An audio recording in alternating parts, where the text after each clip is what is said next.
Hello everybody, welcome back. Today I wanted to yap a little bit about, as you already saw on the topic, the Sand Mafia.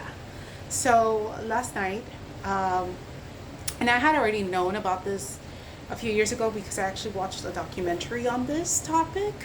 Um, but last night I was watching a streamer and someone in the chat casually mentioned like, hey, have you heard about the Sand Mafia? And I was like, wait, I know about this. And so I just wanted to yap a little bit about it. If you haven't heard, stick around so that you can learn a little bit. I'll try to make this as brief as possible with as much information as I think is valuable. So, what is the Sand Mafia? So, if you don't already know, which I know we all do, well, no, I'm not going to assume. If you don't know, sand is a component that is used for construction purposes, to make concrete, to make glass, right? So sand is a very vital resource to civilization, right? And just like anything in this beautiful blue planet, it is not an infinite source. It's finite. So we are eventually going to run out of sand that is useful to those purposes that I mentioned: construction, glass making, concrete, right? So, um, because of that, there is a mafia, an illegal black market that has formed, and this formed, decades ago. And so, noteworthy, there's been two cases that were where the crime was so big, it was just, it made news headlines. But again, there is a black market for sand, so it's something that has happened. It's just not that, it doesn't always make it into the news. So I did want to talk a little bit about those two cases. So before I do talk about those though, I do want to share. So sand, there's two types of sand. So there's desert sand and then there's beach sand. So which one is the one that the mafia is looking for, or the sand mafia is looking for? They look for beach sand. And this is because although there is an abundance of desert and an abundance of desert sand, that specific sand is too fine, too polished. It doesn't actually stick very well to, let's say if you wanted to make concrete aggregate for concrete, it's not going to work. You need sand that is rough, and that sand is found in beaches, right, in the sea, bottom of the ocean. And so that's the sand that is the gold mine for criminals.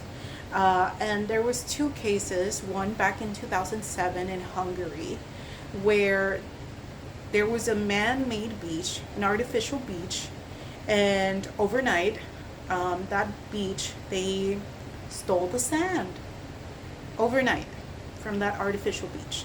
And then in 2008, a year later, there was another case across the world in Jamaica where 500 truckloads worth of sand were stolen from a beach, again, overnight.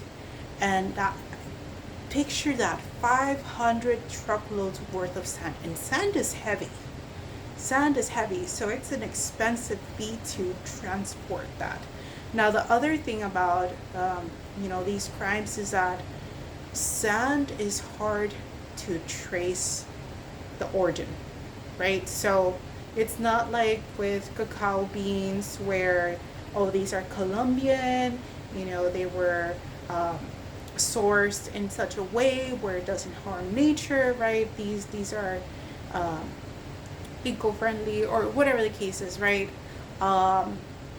You can't do that with sand. So it's very hard to track it back. Plus, the reason why this, has been so successful and really hasn't had a stop to it is because you have multiple organizations that collude with each other to obtain the sand illegally, right? So you have of course, the criminals, you have the people that drive the vehicles, you have possibly corruption mixed in there, right?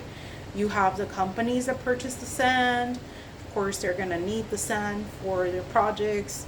And so it is something that unfortunately it's hard to fight, right? So there's a black market for sand. Now, interestingly enough, sand isn't the only thing that gets stolen. Dirt too. There's a black market for everything, honestly. So a few years ago, there was a situation in the United States, in Utah specifically, where someone had purchased a piece of land, and then some contractor went in there and said, "Hey, I would like to help you, make this nice or whatever." This contractor ended up stealing 30, 33 truckloads worth of dirt. So imagine a truck going in and out, a big truck, right? I'm not talking about your, Ford F-150s. I'm talking about those big trucks that move dirt and sand and other materials, right? Imagine that going in and out 33 times. This case ended up going to court, right? There was a lawsuit because this person had made irreparable damage to the person's property. Now, they actually found out that this individual had been selling the dirt to local businesses for construction purposes, to other homeowners as well. So he, got away with it, unfortunately, in that situation where he was actively selling and making a profit out of stolen dirt. I don't remember exactly what the outcome was of the lawsuit, but it definitely puts a whole new meaning to the phrase dirt cheap, doesn't it? Now, I also did want to just say that this is a global issue, right? So just like with any black market out there, it is a global issue. And you see countries like Greece, India especially, I read, has a big problem with this. Mexico too. In Mexico, there was an instance where an official actually ended up getting unalived because of this. South Africa, Singapore. So with Singapore, the way Singapore is built, it's right at sea, basically, right at sea. So there's a lot of erosion that happens, and Singapore is so big, right? So massive. And then there's a whole situation where Singapore is like sinking because of just the weight. And obviously it's built on sand. So what Singapore has to do is they have to import sand. Singapore is actually the world's largest importer of sand. So they have to import sand to try to reclaim some of the land that they've lost through natural erosion.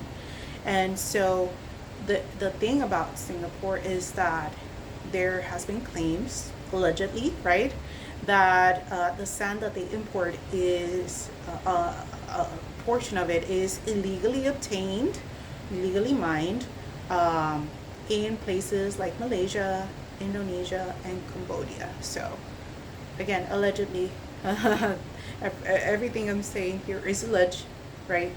Just to put it out there.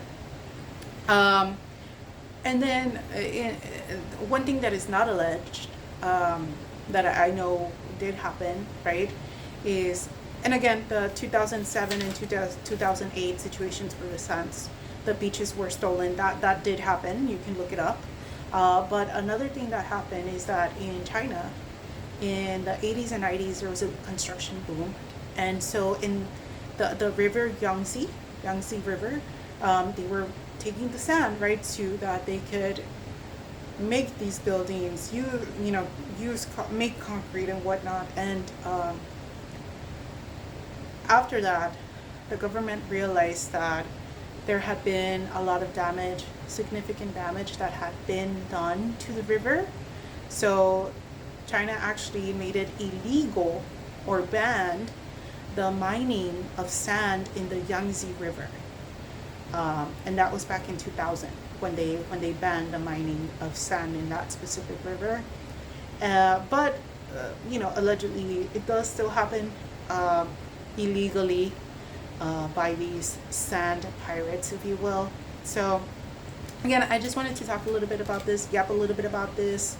Yeah, so thank you for sticking by. Have a good day. Bye.